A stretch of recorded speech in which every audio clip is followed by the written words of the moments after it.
When we come together in circle, we automatically begin to create resonance and a unified field between all members of that circle. In other words, we sync up, and we call that syncing up entrainment. It's a very natural phenomenon that occurs in many species, where nervous systems begin to attune to a core synced up frequency.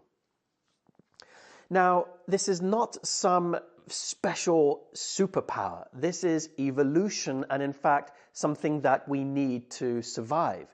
If you look back, not in the last 10,000 years, but you go back much further, before our pre-agricultural modern civilization, and we look at our more hunter-gatherer ancestors, you'll notice as the history or the evidence presents itself is that we were more tribally connected. And what that basically means is that we lived in small pods of around 30, 40, 50, up to 100 people. So we were in connection with an expanded, extended family that we would travel around with and we would rely on for all of our physical, emotional needs.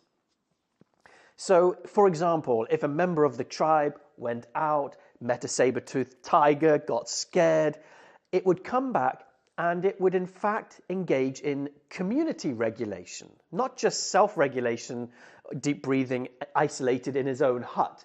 No, he would probably meet with his tribe, they would hold him, or they would shake, they would dance, they would move, they would chant, they would sing, they would tone. They would basically move energy collectively as a single organism rather than an individual being left to sort it out by themselves. And so the first thing that I want to share is that there's nothing supernatural about transpersonal energy. It's built in and wired at a very deep level for each of us to be connected to tribe. Now, I first encountered this very potent, powerful group energy back in 2006 when I started facilitating my own circles. Before then, I was doing more seminars or front of the room style trainings. But at that time in 2006, I went through an epiphany. I had my own awakening in sorts. And I started to open up my retreats to become more emergent. Instead of giving clear, structured processes and taking people through a manual or a journey or a syllabus, I just opened up the circle and moved with what came alive. It was very intuitive at that time. And something really fascinating happened. This was a 5-day retreat. And in the first couple of days, people started to take space and ask for attention to be working on very personal items or relational items with their partner, and it seemed like business as normal. And then something happened. As we had different people take space, share, move, open, process, deepen, the group got more and more connected. And the deeper individuals went with their shadow work, and they went to really claim all their parts and to really dig deep. And we did even some quite extravagant psychodrama, trauma work. I mean, it was amazing what was happening, but it was all very personal or relational. And then something happened on day 3 where the resonance and the entrainment of the group became so close. People were so vulnerably open. They were so connected now to each other's process. They felt like family and like lost soul friends that they hadn't seen in millennia or a lifetime. And so the group got really tight and really connected. And then something really fascinating happened. In this circle, when the space opened up for the next person to take space, it wasn't anymore an individual saying, this is what I need, this is what I want, this is what I'm feeling. Instead, it was as if we surrendered collectively as a group to something that wanted to come through the group rather than through us individually, because we have a need to meet something in our life because we've got a problem. That was now put to one side, and suddenly we were now vessels. We were now empty, hollow bones ready to be of service into a larger field of possibility and awareness. And people started to speak through parts of a process that was now moving collectively. Imagine now each and every single person in the circle was a different organ of one body, and that body was taking space through the different parts. And so we all started to have a different part to play in these processes that were beginning to unfold. Still highly embodied, still deeply touching. They still had a personal quality to them. So it was important to take the consciousness that we developed to still translate what we were seeing happening collectively in the group and translating that back into our own lives. This was a very important place of anchoring back our awareness. But it became a point where it almost felt, and this sounds a little scary to some maybe, like we're puppets on a string, that we're being pulled by energies that are moving collectively. And it was incredible. It was like a temple opened up. It was like, this is what I've always dreamed or known is possible when we come together in community and in connection. And something about this was sacred. It was special. It was profound.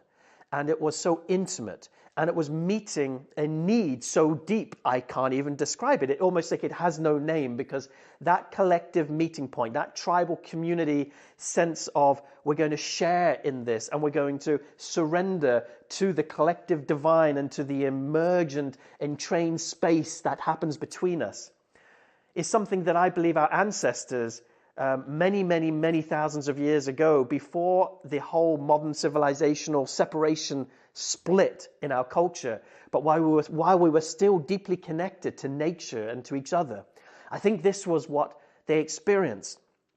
And so I inadvertently tapped into an ancient energy. So it wasn't like new, I didn't discover it. I just felt like, oh my God, through the trauma work, through the relational work, through the opening, through us being together and being in this field and amplified energy, something else is wanting to come through. And it almost felt like our ancestors wanted to come through and be part of the healing process. And not only did I sense that ancestors wanted to come through and be witness and be a part and of support, it felt like it could go the other way around. Like we could work with energies in the circle that was having a direct healing impact to the collective. In other words, we could be here doing work in a room, and I had this intuitive sense like this is touching others in the world. This is going out into the world. And of course, since then, research has shown through meditation research that there is a direct impact in the power of combined group thought, energy, meditation, and focus, and having that impact at a distance. So this shouldn't come as a surprise to any of you, but for me back then, this was like a wondrous, magical time of my life where I was like, I felt like I'd found gold, and I was like, oh my God, this is incredible. Like we can do our own healing work, we can transform our relationships, and we could return to this ancient energy that I believe our nervous systems crave. We want to regulate with a group. We want to harmonize. We want to come into connection in community, in a collective. And that's why in a lot of the hard IQ circle works that we do, there's a lot of group holding, connection, toning, time when we can just drop in together with touch. And that type of imprint of community regulation is so healing. It's almost like it's 10 times more potent than our self or co-regulation practice. It really is incredible. The more people went to dig deep into finding access to all their emotional energetic range, the more easy the whole group synced up and unity consciousness came through like an absolute power wave.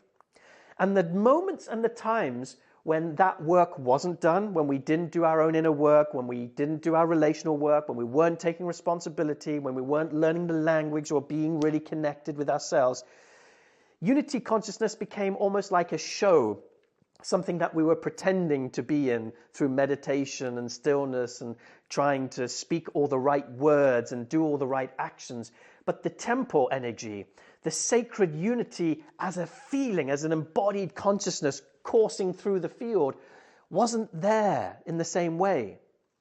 And so what I've seen is that these really go hand in hand. We must do our personal work. We must do our relational interpersonal work. And that offers a perfect fertile ground for our collective transpersonal work. And then we can be used for something greater than just us. And we get into connection with something bigger than us, which I think is the meaning of life, really. It's like, I don't want to walk around as this independent individual that only can feel self. There is something happens when I transcend self and surrender into the fact that I am part of, I belong, I'm tribally connected to a larger family. And yes, we are moving towards the whole planet being that one family. And there is work to do. And all of us have a part to play in that if we're aware and capable and we feel the call to move in that direction.